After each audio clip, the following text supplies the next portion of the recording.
Guys, what we're going to be doing in this project is actually replacing this ABB 550. It has failed and is going to need to be replaced. Now, some of you guys may be aware that the 550s are going out of manufacture, and they have actually become more expensive than the 580s.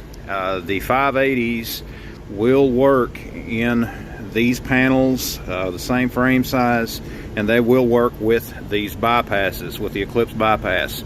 Of course, since this one has failed, we are going to be replacing it with a 580, and our first step is to, of course, remove this one. You need to follow all of your electrical safety procedures. You need to verify that your circuits are dead. Make sure that you have everything locked and tagged out properly.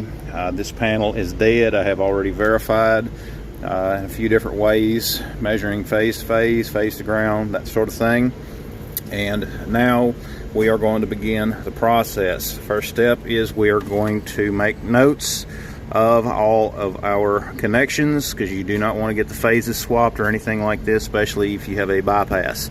Okay, we're going to make notes of it where everything is. We're going to just jot a couple things down, cut all of the straps loose, and then begin unwiring.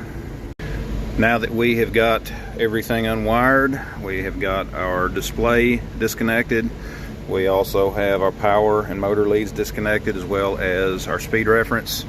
We've got to now remove this shroud. There's a series of bolts that runs down both sides that you've got to remove.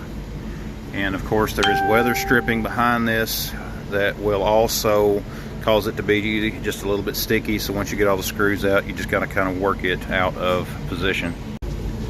As I'd mentioned earlier, that weather stripping is probably going to cause it to stick just a little bit. So just pry out on one of the corners with a screwdriver, and the whole thing will come loose. Make sure that you've got all of your screws out and gently begin working it out, just like so. As you can see here, we now have access to the screws, and one good thing about the way these are, there is no need to actually have to remove those screws. You can simply loosen them and the drive will slide right out of this panel. So, and it also makes it easier to put the new one back in place, because it kind of gives you something to rest the drive on. As you can see there, we have one there, and then two at the bottom. And once you get those 4 screws loosened, you can simply lift it out and set it wherever you need to. This is also a very good opportunity for you to get some compressed air or something else to clean it out in here real good, just to make sure that there's not going to be any dust or anything pulled straight into the new drive. I also like to basically stage these bolts. You run them out to where setting the new drive on it makes it just a little bit easier, and that way it makes, you know, instead of trying to fight getting one of them lined up correctly, I'll just run them out, and when I set the new drive on there, it'll just fall right back into place. But our next step is to hang the new drive.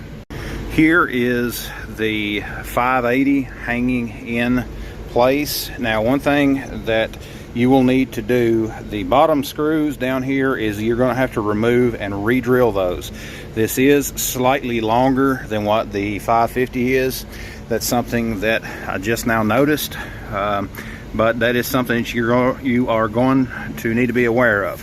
It does still fit in, and you can see that we do still have clearance. And of course, this shroud will probably be left off just because of the way that it's done. I haven't really decided yet, but now that we have the drive hanging, we are going to go ahead and start tightening things up, start getting our wiring in place. Since this is going to be inside a panel, I'm actually going to remove this lower bracket here, just to give me a little more room to work with. There's a total of 4 screws that hold this in, and once you get that out of the way, it's just something that isn't necessary since this is inside the panel. However, if I was going to be wiring this outside of a panel, if we're going to be wiring this, like say hanging on a wall or whatever, then I would leave this in place, and there's knockouts already installed for being able to run your conduit and other things into the drive. To be able to get this shroud back on, you're going to need to remove all of this bracket down here on the lower section of the drive. Just a few screws and it will come out. Of course, you can see it here. You know, you get that out of the way, and that way you can put this shroud back on. Now, one thing about it though is that the normal cover will not go back in place with this in this configuration.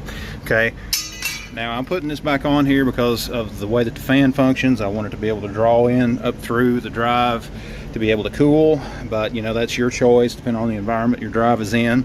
You could probably leave this off if you wanted to put that cover back on, but for me, I'm just going to leave it like this, put that shroud back in place, and with the drive open here, which there again, earlier in the video you've seen the 550, that is exactly how that it was previously as well, so this should be fine. And we are at the point now that we're going to start landing our wiring.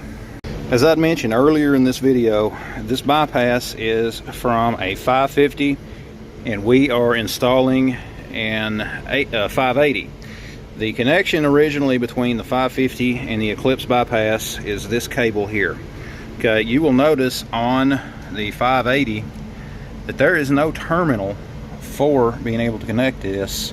The way that you do connect these two is you actually have to cut this lead, and you're actually going to be landing the wires right here on this terminal. This is where our communication is going to be. Okay, so what we're going to do now is actually cut this back and strip it, and there's basically just 3 wires in here that we need for this to happen. It's a good idea to install one of the newer remote display kits because this one is not going to be used for obviously. Now there is a difference between the kit for the 580s and the 550s. As you can see here, you basically just need to drill a hole and remount the new panel, the new display, and of course we're just going to have to get a cover to cover this one to replace it with just a blank. But that is how you can reinstall the remote display to where you can gain access again to the front. That way you do have options of being able to make changes, things like that, from the front of the panel. To make the physical connection between the bypass and the 580, now again, this is an ACH 580. I know that some of the ACSs, at least the older ones, would not work with this type of a bypass.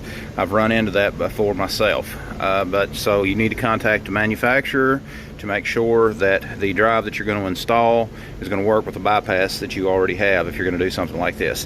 Now the physical connection between the bypass and the drive is going to be that cable that you can see. Now one thing that you do have to do is you have to cut the end of it off. For this particular drive, of course there's 3 wires in here. The red is my positive, the black is my negative, and then of course the clear is going to be my common, my ground for this particular drive, and it's going to plug into this block here. Now once we get all of this done, there are parameters that have got to be changed in the drive first. Be sure to change the parameters in the drive first before you change the parameters on the bypass. Now the best thing to do to get that set up is to contact ABB. Okay, just call their tech support line and they can walk you through it. All right, there's a lot of things in these that have got to be changed to make them work, but they will work, as you're about to see. Now as you can see, we are online and running, and we are running the bypass as well. I mean, it is online talking to the drive.